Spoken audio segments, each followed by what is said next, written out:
Hello, this is Karla Scott of Global Ways, and welcome to my lovely balcony stateroom on a popular cruise line. Today's topic is, what should I pack for my cruise, especially if I'm going overseas, and especially if my cruise will last 7 days or longer. I happen to be on a 25-day sailing that includes a transatlantic crossing, as well as stops in ports in Europe, along the Mediterranean, and also in Tunisia. I have an extensive pack list that I use at home. I always refer to that checklist before I travel anywhere. I don't have that with me. However, since I'm here on the cruise, I decided to go around and collect some of the items that I recommend that you consider adding to your checklist before you pack for your next cruise. Okay, so let's start with the category that I call administrative office supplies. The first item that I'd like to recommend is the Travel Universal Adapter, because you're going to bring lots of gadgets with you. You're going to have your phones and your cameras and your iPads and your laptops, and you'll need to charge them. And if you're going overseas, you want to make sure that you have a converter that allows you to use them in Asia, in Australia, in Europe, in South America, everywhere else you go. This will come in handy. More importantly, without it, you won't be able to charge your devices in many other parts of the world. The next item that I recommend is a surge protector. Most staterooms don't have enough outlets for all the chargers, for all the devices that we carry along with us. So I highly recommend that you find a nice, easy to pack surge protector like this one. It has 4 different sets of outlets, so this will come in handy. Next, please remember to bring extra batteries and chargers for all of your devices, especially your cameras and your phones. I bet you didn't know that the walls in a cruise room are magnetized. Yes, this is a magnet. I post my schedules, tickets for excursions, and here you can see I'm using magnets to post my boarding photo. A highlighter. I recommend that you bring at least a couple of these, because every day the cruise line will hand you a really chock full of activities schedule, and it makes it a lot easier for you to just go down the list and highlight the items hour by hour that interest you. I always travel with scissors and tape. I can't even tell you all the reasons why scissors come in handy, but I use scissors almost every day when I'm traveling. Flashlight. I've never had to use one so far, but you hear stories about cruise ships losing power, so make sure that you bring a flashlight. Make sure that you bring an extra pair of glasses if you have prescription glasses. Now let's talk about some administrative items. Make sure that you bring currency in small denominations for your destination, cities, and towns. Also, make sure that you bring small denomination dollars. You never know when your US dollars will be accepted, and also they come in handy to give out as tips for those who deliver your room service.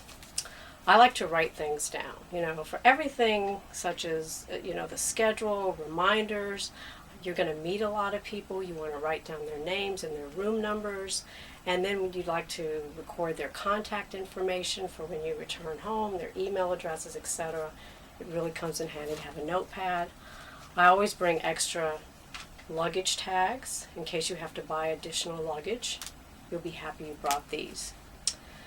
Now let's talk about some of the items that I recommend that you bring for your stateroom. I like to do hand wash, so I bring my own detergent. You can actually rinse things out in the sink and hang them on the shower rod. And I also bring my own plastic hangers Sometimes the hangers that come in your room don't fit on the rod in your bathroom, so you can hang your shirts and t-shirts and even socks on these hangers. They really come in handy. I like to travel with my favorite pillow. You may want to consider that. Baby wipes come in handy. Since I'm going to be on the ship for 25 days, I even brought my own fragrant room freshener. Love the way that smells. I've heard that if you use Vaseline in your nostrils on an airplane, that may decrease the chances of you catching another infection. It may block the effect. So consider bringing Vaseline. This is an item that really has come in handy for me. If you lose a filling or if a cap falls out, consider purchasing this product. It's like a little cement, a temporary cement that will replace the filling or that will temporarily glue the cap back in. And I suggest that you bring one for each person in your stateroom. So what are some other items that I recommend that you bring? All of your medications and vitamins, especially your prescription medications. Bring contingency medications such as antibiotics, just in case you might need them. I always ask my primary care physician to give me a prescription. I bring motion sickness medication just in case. We've had a couple of turbulent moments here on the crossing, so I've taken 2 of these. I don't know if they worked, but I didn't get sick. Something that I recommend for everyone who travels overseas is this. Bring a washcloth for every night that you'll be in a hotel room. So if you fly to your departure city and you're going to spend 2 nights before the cruise leaves, you want to bring 2 washcloths.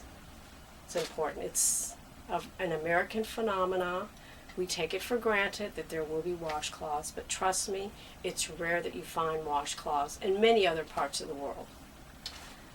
Something that I also highly recommend that you bring, no matter what kind of travel, is extra plastic bags, Ziploc bags, and bring different sizes. Trust me, they'll come in handy. I even bring the plastic bags I get from the grocery store, and sometimes I use them to wrap shoes individually. Okay, now here's a category that you may find a little strange. What about your favorite snacks and beverages? Yes, sometimes I bring my own snacks and beverages. Since I'm on a 25-day sailing and I was able to drive to the port instead of getting on a flight and having the heavier luggage, I brought my own almond milk that I keep in the refrigerator. By the way, I always ask the stateroom attendant to empty the refrigerator so I can replace it with the items that I like. You can also buy your own water and soda in the port cities and stock your refrigerator. I brought my own almonds that I really like. I brought my own gum. I even brought some of my favorite chocolate. This is something that I recommend that everyone who travels always packs along with them. And these are the snack bars, nutrition bars. You never know how long you're going to wait in an airport, or you never know how long you'll have in between meal times. You may have long bus rides. You'll be really happy that you have some kind of a snack bar. I even brought my own favorite coffee this time. Something that I always bring along on a cruise is aluminum foil. Why, you might ask? Well, if I want to take snacks with me into town, a muffin or something like that, then I like to wrap it in my aluminum foil. Let's talk more about what I recommend that you bring for walking around in town. Bring some kind of a bag. A backpack is ideal, one with lots of pockets, including a pouch to carry your water bottle. You're always going to want to bring water with you. This one has room inside for my laptop, so if when I go into town I want to find Wi-Fi, I can actually do work on my laptop if I don't want to use all of the ship's internet service, which is fairly expensive. Something else that I recommend you bring, a cap or a hat. especially for those windy days. Always bring an umbrella. This is a poncho that folds up that you can always leave inside of your carry-around bag or your backpack. And then finally, always bring really comfortable walking shoes because you'll do lots of walking. So I hope you found this helpful. My name is Karla Scott of Global Ways, and our topic today was, what should I pack? I'm going on a cruise. Bon voyage!